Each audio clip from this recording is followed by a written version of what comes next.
I sat at the table, sleeves pulled low, flinching with every move. My brother's eyes locked onto mine, then on the bruises. He uttered no word.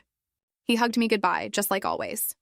But 4 hours later, when the house fell dark and quiet, I heard the front door creak open again, and this time he wasn't by himself. You know that gut-wrenching moment when you realize the person closest to you, the one you thought was your protector, actually saw the signs of your suffering and did absolutely nothing? Well, for me, that realization came with a sickening jolt at the dinner table.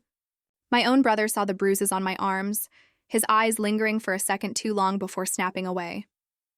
He changed the subject right there, while my husband, Caleb, squeezed my knee under the table, his fingers digging into old wounds, a silent warning.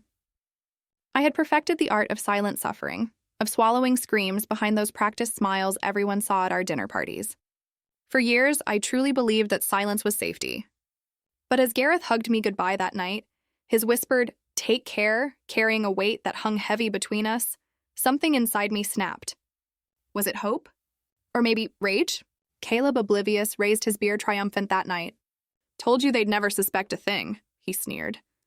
But he was dead wrong. Because just 30 minutes later, I heard the lock click again, and everything changed. There are two versions of me, you see. There's the Lena Carrington people see at glamorous events, the one with practiced smiles and carefully chosen words, living what looks like a dream life in our sprawling colonial home with my husband. Then there's the real me, the one who flinches at sudden movements, who covers bruises with long sleeves even in the brutal summer heat. I'm 29, and I'm a shadow of the bright-eyed, ambitious woman I used to be. The one who wasn't afraid to share her opinions. Now, I measure every single word before it dares to leave my lips. That evening, as I stood in our kitchen chopping vegetables, my hands were trembling. My brother Gareth was coming for dinner. He was my childhood protector, my confidant, the one who taught me how to ride a bike and stand up to bullies. But these days, he felt more like a distant relative. Someone I saw at holidays with awkward hugs and surface-level conversations. Something had shifted after he married Mira 5 years ago. That invisible thread that connected us, it started to fray. Need any help? Caleb's voice sliced through the quiet, making me jump. The knife slipped in my grip, nearly taking a finger. He stood in the doorway, effortlessly handsome in that way that first drew me to him 7 years ago. Dark hair, perfectly styled. Blue eyes that crinkled when he smiled. The kind of man everyone gravitates towards. "No, I've got it," I answered, my voice steady despite the anxiety bubbling under my skin.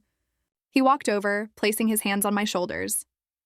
It looked like a loving gesture to anyone watching, but his fingers pressed just hard enough to make me wince. "You seem nervous," he murmured, his lips too close to my ear. "It's just your brother and his wife. No need to make such a fuss. I know. I just want everything to be perfect." He reached around me, plucking a slice of bell pepper from the cutting board. "Perfect? Like your cooking ever is," he chuckled, as if he'd made a harmless joke. "Just make sure you don't bore them with your stories this time." That was Caleb. Charming and cruel in equal measure. Small comments laced with just enough truth to make me doubt myself, delivered with a smile that made me question if I was overreacting. I nodded, swallowing the sharp defense that rose in my throat. Not worth the argument. Not today. The doorbell rang at precisely 7. Caleb transformed instantly. Shoulders relaxed, smile genuine, voice warm as he welcomed Gareth and Mira. Gareth stepped through the door first, his tall frame filling the entryway. At 32, he looked more like our father than ever. Same sandy hair, same kind eyes. He hugged me tightly, and for a fleeting moment, I felt safe. "Hey, Lile," he whispered, using my childhood nickname. I pulled back, blinking rapidly. "Hi, Gareth. It's good to see you." Mira followed, elegant as always in a fitted black dress. Her dark hair swept into a stylish updo. She air-kissed my cheek, her expensive perfume overwhelming. "Lena," she said, her voice cool. "The house looks lovely. Did you finally hire a decorator?" And there it was. The subtle dig, implying I couldn't possibly have created a beautiful space on my own. I forced a smile. "No, just been watching a lot of home improvement shows." Dinner began smoothly enough. Caleb poured wine, told funny stories about work, asked all the right questions about Gareth's new position at the law firm. I stayed mostly quiet, focusing on serving food without wincing every time I reached across the table.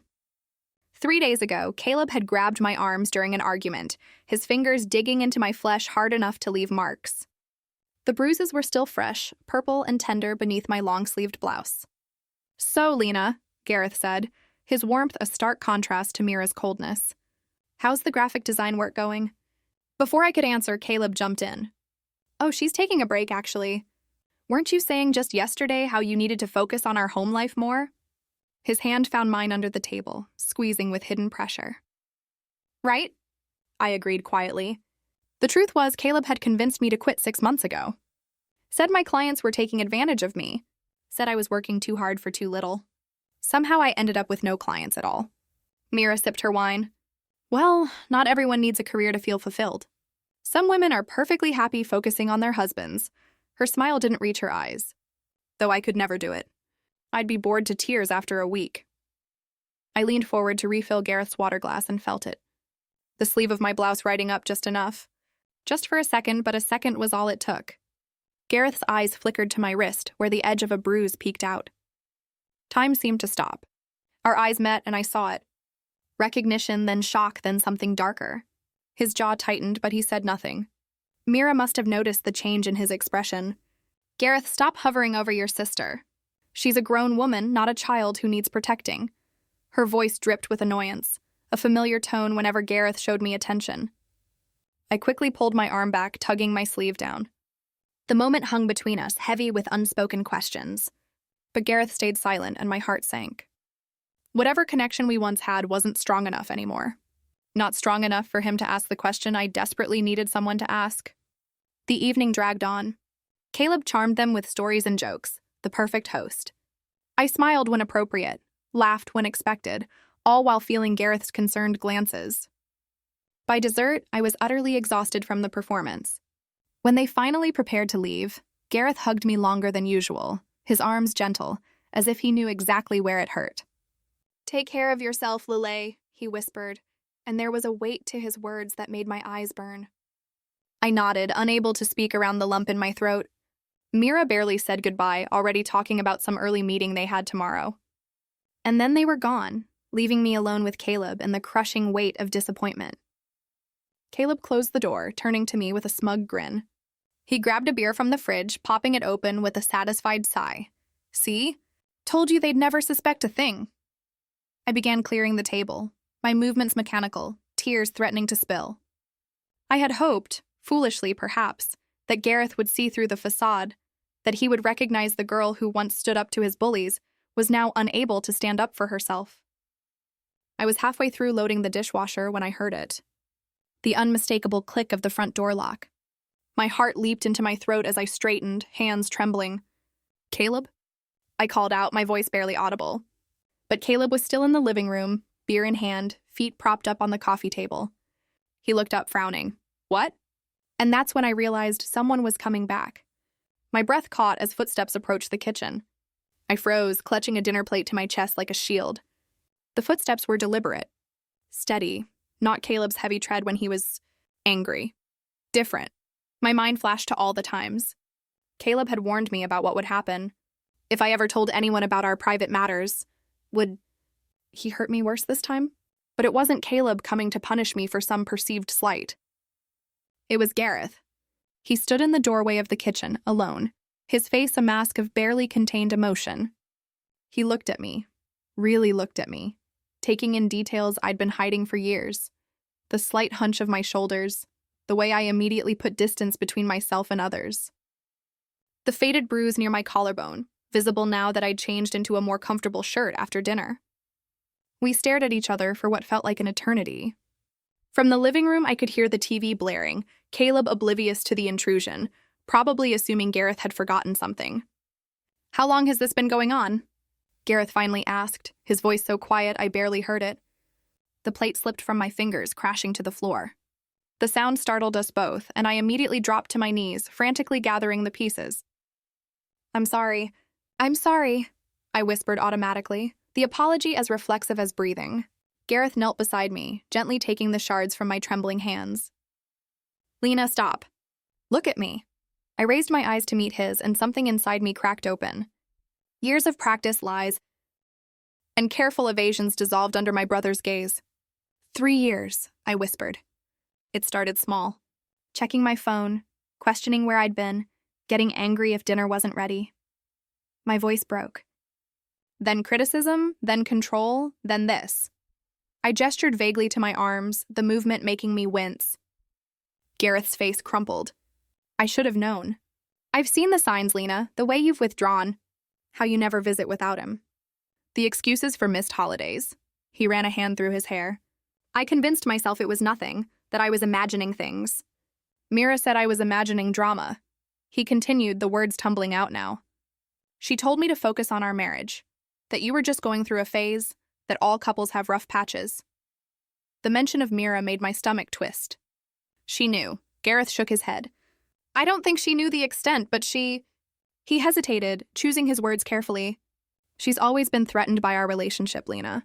She hates how close we were as kids. Feels like you take attention from her. A memory surfaced. Mira pulling Gareth away at our parents' anniversary party 3 years ago, just as I was about to tell him about the first time Caleb had shoved me. Where is she now? I asked, glancing nervously toward the living room. Caleb would come looking for me soon. In the car. But I didn't come alone. Gareth lowered his voice further. There's someone else with me. Her name is Rosalind. She runs a network of safe houses for women escaping abuse. My heart pounded painfully against my ribs. A safe house, Gareth? I can't just leave. He'll find me. He's told me exactly what he'd do if I ever tried to run. He won't find you, and he won't hurt you ever again. I promise. You don't understand, I said, desperation creeping into my voice. Caleb has money, connections. He's friends with half the police department. He said he'll make me disappear if I ever leave. Gareth took my hands in his, careful of the bruises. Listen to me, Lillet. You saved me from bullies when I was 10. You stood up to kids twice your size because they were picking on your little brother. Let me return the favor. I blinked back tears. I'm not that brave girl anymore, Gareth. Yes, you are. She's still in there. He squeezed my hands gently. Will you at least talk to Rosalind? She's helped hundreds of women like you build new lives. Before I could answer, Caleb's voice boomed from the living room. Lena, who are you talking to? Gareth and I exchanged panicked glances. It's just me, Gareth called back, his voice surprisingly steady. Forgot my phone. Lena's helping me look for it. Oh, need any help? Caleb appeared in the doorway, eyes narrowing as he took in the broken plate and our positions on the floor. No, we've got it, Gareth replied, standing smoothly. He pulled out his phone from his pocket. Found it. Must have fallen out when I was getting my coat. Caleb's suspicious gaze darted between us. Everything okay? Lena looks upset. I forced a smile. Just clumsy. Dropped a plate when Gareth startled me. Caleb seemed to accept this, though his eyes lingered on my brother. Well, don't keep her up too late. She gets emotional when she's tired. The condescension in his tone made Gareth's jaw clench, but he maintained his composure. Of course. I was just leaving. As they walked to the door, I hurriedly cleaned up the remaining shards, my mind racing. Gareth returned a moment later, speaking quickly and quietly. Tomorrow, 10 a.m., I'll text you when we're outside. Rosalind wants to meet you. Just meet her, Lena. That's all I'm asking for now. I nodded, not trusting myself to speak. Gareth hesitated, then pulled me into another hug. You're not alone anymore, he whispered before slipping out the door. After he left, I moved through the house like a ghost, mechanically finishing the dishes, listening to Caleb talk about what a good evening it had been, how well they'd gotten along with him. But inside something had shifted. A tiny spark of hope had been lit. Someone had seen through the facade. Someone was watching, waiting, caring. I went to bed that night beside my husband, feeling the weight of his arm across my waist, both familiar and suffocating. But for the first time in years, I allowed myself to imagine a different life. A life without fear. The next morning, true to his word, Gareth texted at exactly 10 a.m. Caleb had left for work an hour earlier, warning me to have dinner ready by 7. I peered through the curtains to see a nondescript sedan parked across the street. Heart hammering, I opened the door. A woman with silver-streaked black hair and kind eyes approached alongside Gareth. She wore simple clothes, jeans, a button-up shirt, practical shoes. Nothing about her screamed savior, but the gentle confidence in her gaze told me she'd seen women like me before. Lena, this is Rosalind Harper, Gareth said. She didn't offer her hand, didn't invade my space, just nodded respectfully. May we come in? I hesitated, then stepped aside. They followed me to the kitchen, the safest place in the house, furthest from any neighbors who might see unexpected visitors through the windows. I run a network of safe houses across 3 states, Rosalind explained once we were seated. Women come to us when they're ready to leave dangerous situations. We provide temporary housing, legal assistance, counseling, and eventually help rebuilding independent lives. Her voice was matter-of-fact, not pitying. I appreciated that. I've been with Caleb for 7 years, I said, my voice barely a whisper. Married for 5. I don't have my own bank account anymore. My car is in his name. I haven't worked in months, Rosalind nodded. That's very common. Isolation and financial control are powerful tools of abuse. I'm not sure I can leave, I admitted. He'll come after me. That's why we have security protocols, she replied. No one finds our safe houses unless we want them to. She pulled out her phone, showing me photos of women standing in front of small businesses, university buildings, new apartments. Their faces were blurred for privacy, but their body language spoke volumes. Shoulders back, heads high. These are some of the women we've helped, Rosalind said. 5 years out. 3 years. 7 years. I stared at the images, unable to believe the confidence radiating from these once broken women. They looked so free. It won't be easy, Rosalind continued. But it is possible. When they left an hour later, I helped Gareth sneak out the back way, paranoid that Caleb might return unexpectedly or that a neighbor might report seeing visitors. I'm not ready, I told my brother at the door, hiding my trembling hands in my pockets. Not yet. Gareth nodded, disappointment flashing in his eyes, but understanding too. When you are, I'm here. One text, that's all it takes. I watched them drive away, already feeling the walls of my prison closing in again. But something had changed. I knew now that I wasn't as alone as I'd thought. My phone chimed the next morning with a text from Mira. I felt a chill run through me before I even read it. Whatever you're trying to stir up with Gareth, don't drag him down with your drama. I stared at the message, my throat tightening. So Gareth hadn't told her about his return visit, about Rosalind. What else had he kept from her? I didn't respond, not trusting myself to find words that wouldn't make things worse. The text brought back a memory I'd tried to bury. Thanksgiving, 4 years ago, when we were all still pretending to be a happy family. I'd retreated to the guest bathroom during dessert, needing a moment away from Caleb's increasingly critical comments. He'd followed me, cornering me in the hallway. You're embarrassing me, he'd hissed, fingers digging into my elbow, talking about your stupid design projects like anyone gives a damn. Gareth was just being polite. Learn to read a room, Lena. Movement caught my eye. Mira, standing at the end of the hallway, witnessing the entire exchange. Our eyes met for a brief moment. Then she simply turned and walked away, pretending she hadn't seen a thing. It wasn't the only time she'd looked the other way. 3 years ago, when Caleb's emotional abuse was escalating but hadn't yet turned physical, I'd reached out to her, woman to woman, sister-in-law to sister-in-law. I think something's wrong with my marriage, I'd confided during a rare moment alone with her. Caleb gets so angry sometimes over little things. He says such cruel things. Mira had sighed, examining her manicure. All men snap sometimes, Lena. Marriage isn't a fairy tale. If you're going to run crying to Gareth every time Caleb has a bad day, you're going to ruin your marriage and put a strain on mine. I haven't told Gareth anything, I'd protested. Good, keep it that way. He doesn't need your drama on top of his workload. I'd retreated into myself after that conversation, convinced that what was happening was normal, that I was the problem for not handling it better.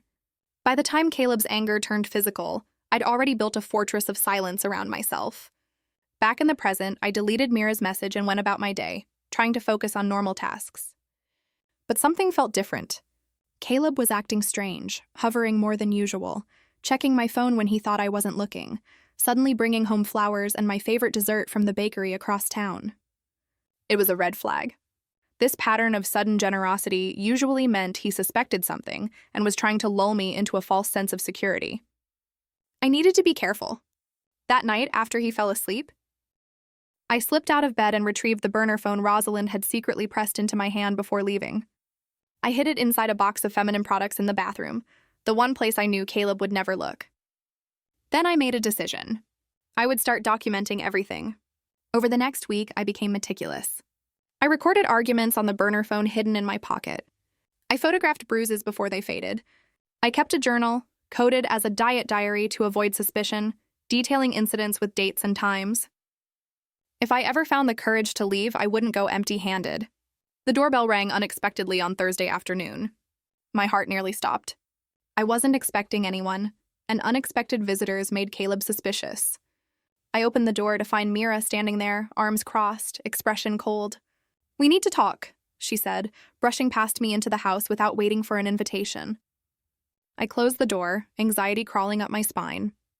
"Caleb's not home." "I'm not here to see Caleb. I'm here about my husband." She turned to face me, her perfectly made-up face twisted with annoyance. "Gareth has been obsessed with you lately, checking his phone constantly, making secretive calls, disappearing for hours without explanation." I kept my face neutral. "I don't know what you're talking about." "Don't play innocent, Lena. Whatever manipulation you're pulling on him needs to stop. Our marriage is struggling enough without you dragging him into your drama." The accusation stung. But it also ignited something in me, a flicker of the backbone I'd once had. "My drama?" "Yes, your drama. You've always needed to be the center of attention." Poor little Lena. Everyone has to drop everything to take care of her. I took a deep breath. "Mira, do you want to know why Gareth is concerned?" "Really want to know?" She rolled her eyes. "Enlighten me." "Because Caleb hits me," I said it plainly, without emotion. "He's been hitting me for years." Mira didn't flinch, didn't look shocked, didn't express horror or sympathy. Instead, she sighed heavily, as if I'd told her I'd burnt the toast. "You're always playing the victim, Lena. If your marriage failed, that's on you." Her words hit harder than any of Caleb's blows ever had. "You knew," I whispered. "You've always known. Marriages are complicated. Everyone has problems. This isn't a problem. This is abuse." Mira grabbed her purse, already heading for the door. "If you were really being abused, you would have left years ago. Instead, you stay and complain. That's a choice, Lena." After she left, I sat on the couch, numb. The woman married to my brother, my only living family, had just dismissed years of pain as a choice, as a bid for attention. Gareth called that evening, his voice tense. "Did Mira come see you today?" "Yes," a heavy sigh. "I'm sorry." She went through my phone, found messages from Rosalind. "I didn't tell her everything, but she knows I'm worried about you. She thinks I'm making it up for attention." The silence on the other end of the line spoke volumes. "There's something else," Gareth finally said. "Something you need to know. Mira," she spoke to Caleb, "called him yesterday." My blood ran cold. "What?" "She told him you might do something dramatic soon, that she was worried about your mental state." The betrayal was so profound I couldn't speak for several seconds. She warned him. She's giving him time to prepare. "Rosalind says we need to move up the timeline. If you're going to leave, it needs to be soon." "He's been warned now, Lena. The clock is ticking." That night, I deleted every trace of Mira from my phone. Texts, calls, photos. As I stared at the empty contact entry, a thought crystallized in my mind. Blood may be thicker than water, but poison is thick, too. I could feel the invisible chains that had bound me for years starting to crack. Not break, not yet, but weaken. And sometimes that's enough to begin. The morning after Mira's visit, I woke to find Caleb sitting on the edge of the bed watching me sleep. My heart seized with panic, but I carefully controlled my expression, offering him a sleepy smile. "Morning," I murmured, trying to sound normal despite the chill running down my spine. "You were talking in your sleep," he said, his voice eerily calm. "Something about leaving." I forced a laugh. "Probably about leaving for the grocery store. I've been dreaming about the most mundane things lately." His eyes narrowed slightly, but he leaned down to kiss my forehead, his lips lingering too long. "I love you. You know that, right?" "I know," I whispered. "I love you too." The words tasted like ash in my mouth, but I'd become a skilled actress over the years. I watched him get ready for work, his movements precise and controlled as always. The moment the front door closed behind him, I reached for the burner phone hidden in my bathroom. "He's suspicious." I texted Rosalind. "What do I do?" Her response came quickly. "Act normal. Don't change routines. We're working on a plan." The next few days became an elaborate dance. Caleb vacillated between extremes. Sometimes overwhelmingly affectionate, bringing me gifts and telling me how beautiful I was. Other times, cold and critical, watching my every move with hawk-like intensity. The unpredictability was almost worse than consistent cruelty. At least with the latter, I knew what to expect. I played my part flawlessly, pretending to fall back in love with him. I cooked his favorite meals, laughed at his jokes, and responded to his touch without flinching, all while documenting everything in my hidden journal. On Thursday night, while Caleb was at a work dinner, Rosalind arranged for me to meet with her and Gareth at a coffee shop 20 minutes from our house. I told Caleb I was meeting an old college friend, showing him a fake text conversation I'd created to back up my story. "You didn't mention this before," he said, suspicion clouding his features. "It just came up today," I replied, keeping my voice light. "Jenny's in town for a conference. It's been years since I've seen her. You don't mind, do you?" He studied me for a long moment before nodding. "Be home by 9, of course." At the coffee shop, Gareth and Rosalind sat at a corner table, heads bent in serious conversation. Gareth looked exhausted, dark circles under his eyes. He'd moved out of his house with Mira, temporarily staying with a friend from work. "How are you holding up?" I asked, sliding into the seat across from him. "I should be asking you that," he replied with a weary smile. Rosalind got straight to business, sliding a burner phone across the table. "This is your lifeline. Keep it charged and hidden. When you're ready to leave, text a single word. Ash. That's all. We'll know what it means." I pocketed the phone, my fingers trembling slightly. "Then what?" "Then we move fast." Rosalind's eyes were steady on mine. "The safe house is ready. We have people who can help you get there safely." "I've been thinking," I said hesitantly. "When I leave, I want proof. Evidence of what he's done." Gareth frowned. "Your testimony is evidence, Lena. It's not enough." "It's my word against his, and he's charming. Convincing. I need more."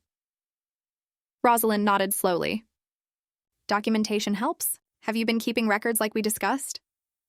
"Yes, but I want something concrete. Something he can't talk his way out of." "Be careful," Gareth warned. "If he catches you gathering evidence?" "I know the risk," I interrupted. "But I'm done being afraid." The next day, while Caleb was in the shower, I made a discovery that changed everything. His laptop, carelessly left open on the kitchen counter. I hesitated only a moment before sliding into the chair, heart pounding as I quickly checked his email. There, in a hidden folder marked Brighton Holdings, I found a series of altered financial records. Clear evidence of embezzlement from his father's company, where Caleb served as CFO. Thousands of dollars siphoned off monthly into offshore accounts. I heard the shower stop and quickly took photos of the screen with the burner phone before closing the laptop and moving away. My mind raced with the implications. This was leverage. Dangerous leverage. That night, Gareth called from a new number. "I've brought someone else in," he said without preamble. "A detective named Ellis. He's been investigating financial crimes at Brighton Holdings for months." "Caleb's company?" I whispered, moving to the bathroom and turning on the shower to mask our conversation. "Yes. Ellis says your abuse claim could add significant weight to their case. 2 birds, 1 stone. How do I meet him?" "You don't, not yet. It's safer that way." 2 days later, it happened. The incident that would become my final breaking point. I'd accidentally overcooked Caleb's steak. Such a small thing. Such a stupid, insignificant thing. But it was enough. "Are you fine kidding me?" he snarled, throwing the plate against the wall. "How hard is it to cook a decent meal?" "One thing, Lena, I ask you to do one thing right." I backed away, hands raised placatingly. "I'm sorry."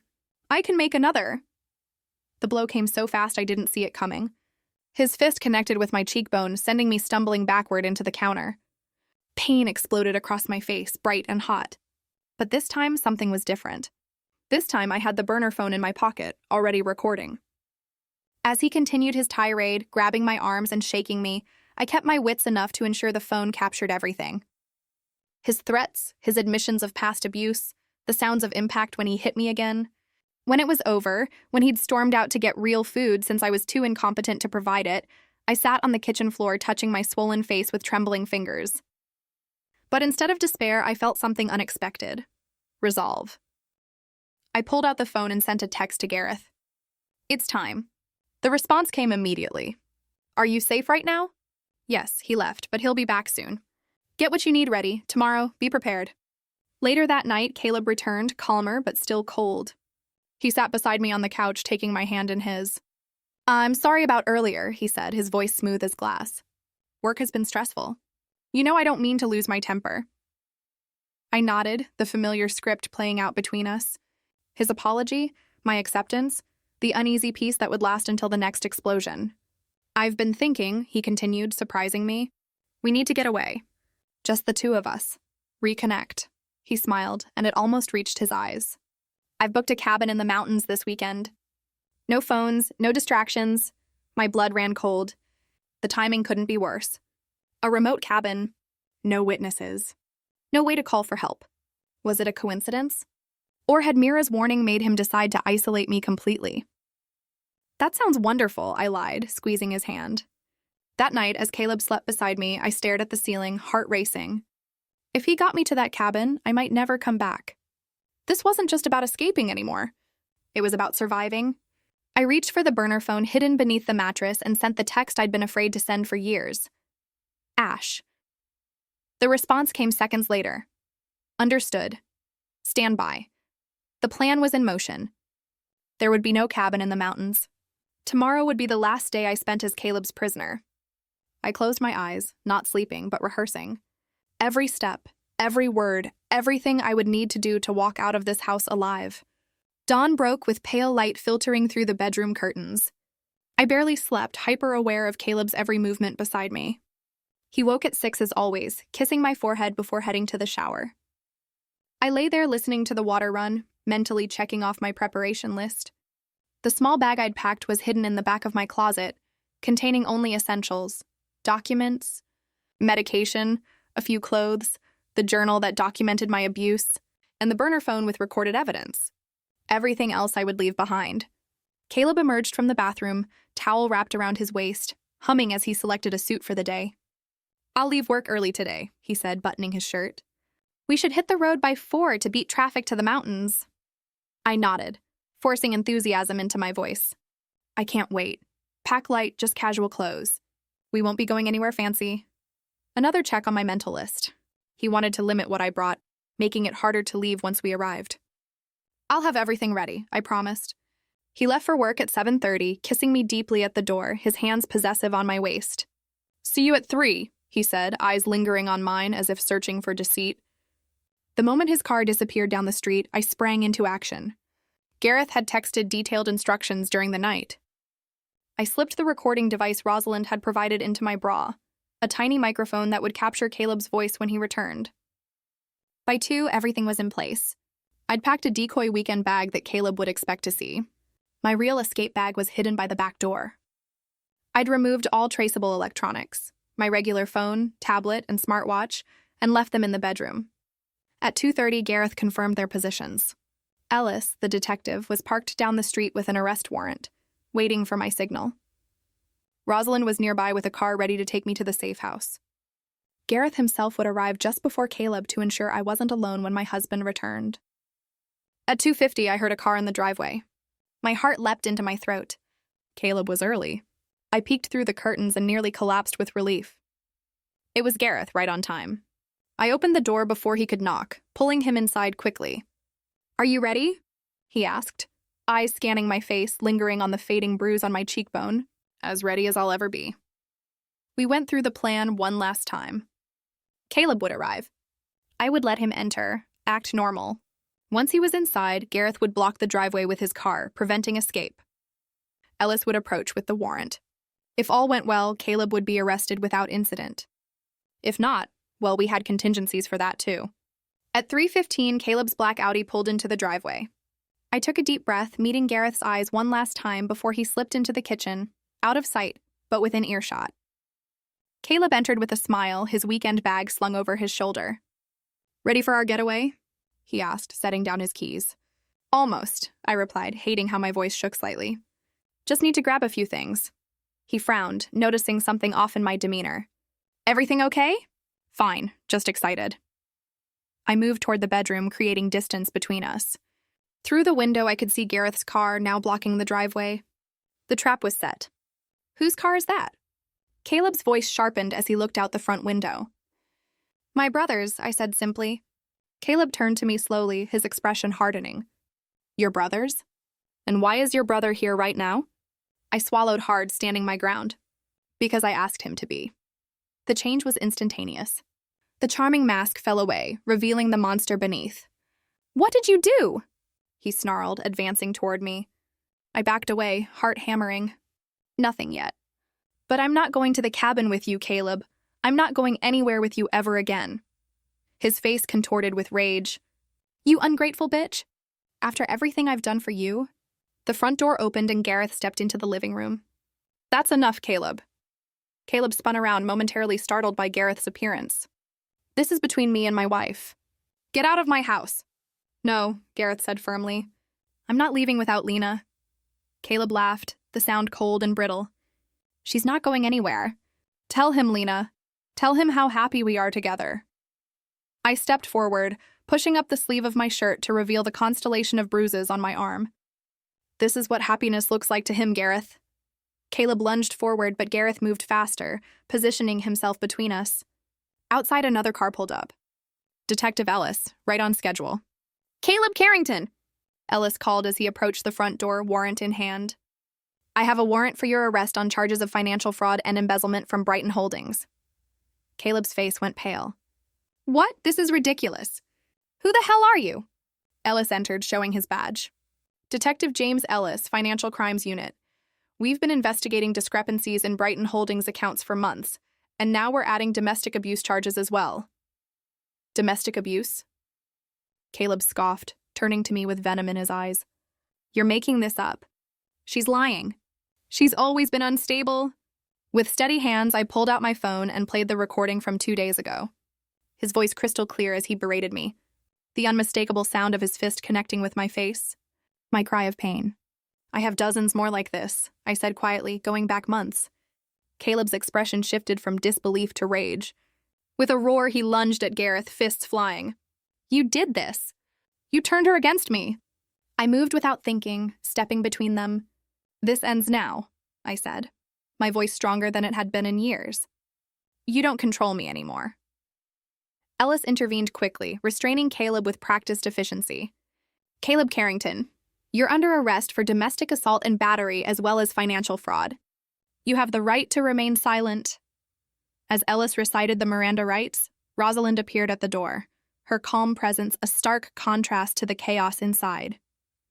She put an arm around my shoulders, guiding me gently away from Caleb's venomous glare. "You're safe now," she murmured. "It's over," but it wasn't quite over yet. As Ellis was leading Caleb to the police car, a sleek white Mercedes screeched to a halt behind it. Mira emerged, her face a mask of indignation. "What the hell is going on here?" she demanded, marching up to Gareth. "I got a call saying Caleb was being arrested."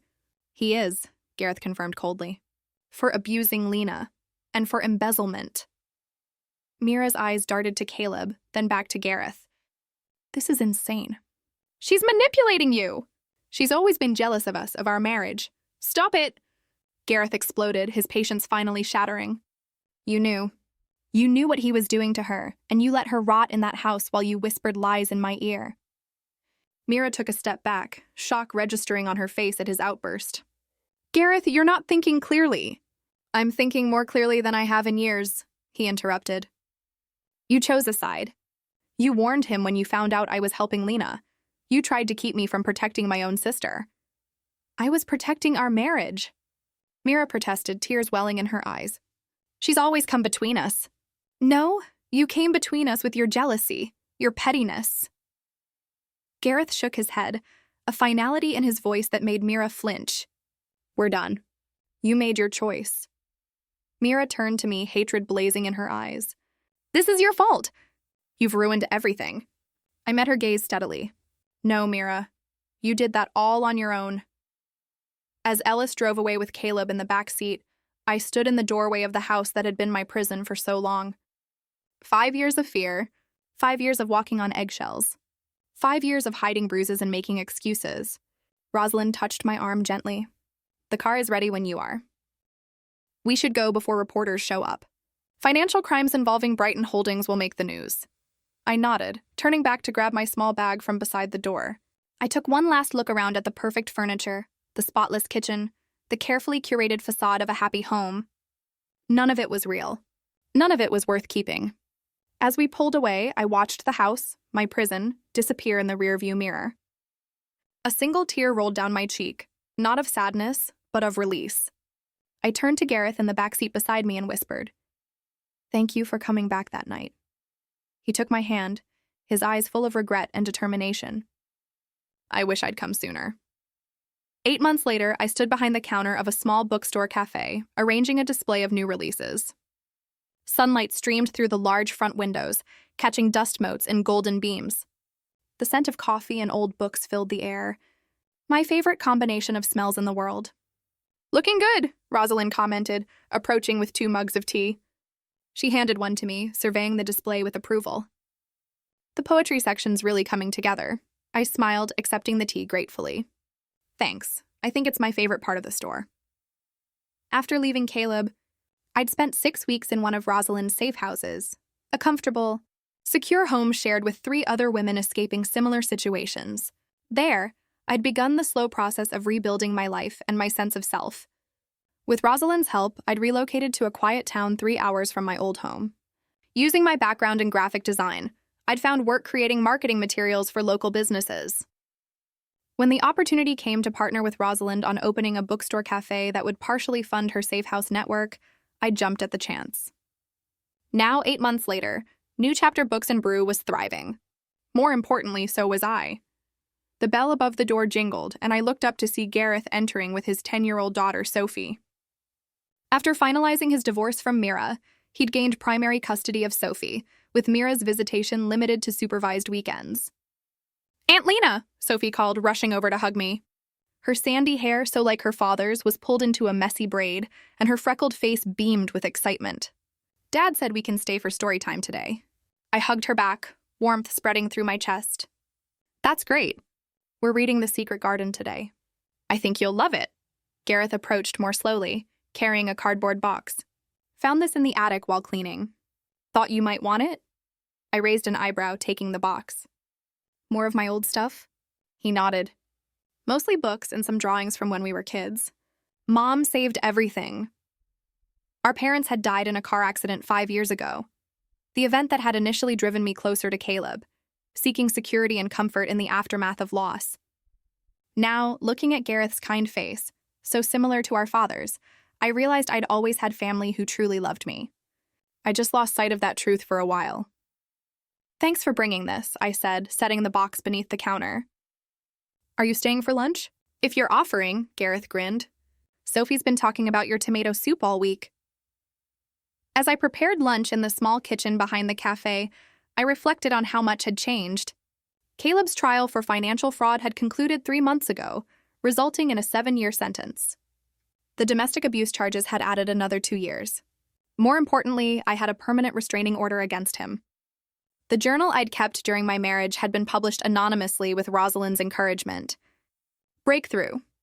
A survivor's journal had become an unexpected resource for women in similar situations, its raw honesty resonating with readers across the country. Every Tuesday evening, we hosted a support circle in the bookstore's reading room after closing. Women, and occasionally men, came to share their stories, find resources, or simply sit in silent solidarity. I facilitated these meetings alongside a professional counselor, offering the perspective of someone who had walked the path from victim to survivor. "Penny for your thoughts?" Gareth asked, appearing in the kitchen doorway. I smiled, stirring the soup. "Just thinking about how different everything is now." "Good different?" "Mostly," I hesitated. "Have you heard from Mira lately?" Gareth's expression darkened slightly. "Not outside of custody exchanges. She's still bitter about the divorce. Still blames you." "I'm sorry about that." He shrugged. "Don't be. The marriage was broken long before all this happened. I just couldn't see it clearly." He paused. "Do you regret how things turned out?" I considered the question carefully. I regret not leaving sooner. I regret the years I lost to fear. But I don't regret where I am now. After lunch, while Sophie browsed the children's section, Gareth helped me unpack the box he'd brought. Beneath layers of old paperbacks and high school notebooks, I found a faded drawing on construction paper. 2 stick figures, one tall, one small, stood hand in hand wearing capes.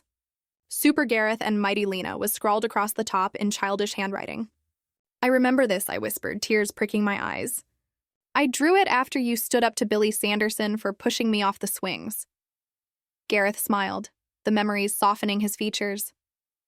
You told me I was brave, but you were the one who taught me what bravery looked like, Lile. I wiped away a tear, carefully setting the drawing aside. I forgot that version of myself for a long time.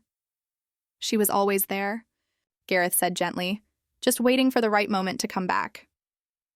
The following week, I found myself sitting in the back row of a courtroom, watching as another abuser faced consequences for his actions. Not Caleb this time, but the husband of Naomi, a woman who had started attending our support circles 2 months ago. Naomi sat in the front row, her shoulders straight, her testimony already given. She reminded me so much of myself from a year ago. Tentative steps toward freedom, the lingering fear in her eyes, the cautious way she accepted help. We'd formed a quiet friendship over poetry. She wrote beautiful, haunting verses about captivity and release. In her, I saw echoes of my past self. And in me, perhaps she glimpsed her future potential. When the verdict came, guilty on all counts, I watched her shoulders shake with silent sobs of relief. Outside the courthouse, I waited until she emerged, then simply stood beside her in silent support as reporters clamored for statements. Does it ever go away completely? She asked later as we sat in the peaceful quiet of the bookstore after closing. The fear, I mean. I considered her question honestly. The pain didn't end when I left, I admitted. But it stopped growing, and eventually it made room for other things. Joy, peace, hope. Naomi nodded, absorbing this. I'd like to believe that's possible for me, too. It is, I assured her. One day at a time. That evening, after everyone had gone, Rosalind approached me with an unexpected proposal. I'm expanding the Safe House network, she explained, spreading a map across the counter. Opening 3 more locations across the state. I need someone to help coordinate, someone who understands both the emotional and practical sides of this work. I stared at her, realization dawning. You want me to work with you officially? She nodded. You have a gift, Lena. The women trust you. You speak their language because you've lived their reality. Will you consider it? The Lena from a year ago would have hesitated, doubted her abilities, sought permission from someone else before making such a decision. But that woman was gone, replaced by someone stronger, someone who recognized her own worth. Yes, I said simply. I'd be honored. Later that night, I stood at the door of my small apartment above the bookstore, key in hand. The street below was quiet, peaceful. Through the window, I could see stars scattered across the velvet sky, a view I'd never been allowed to appreciate in my old life, where Caleb insisted on heavy curtains closed at all times. I turned the key in the lock, listening to the familiar click. A sound that once filled me with dread now represented security, sanctuary. The lock clicked again, but this time it was me locking the door to keep peace in and everything else out. How long would you stay silent if someone you loved was suffering behind closed doors? Or if you saw the signs but chose to look away? Tell me what you think. I really want to know. Have you ever faced something like this, either personally or through someone you care about? Let me know in the comments below. And if this story moved you, please like, subscribe, and share to help others find the courage to speak up when they see the bruises that aren't meant to be seen.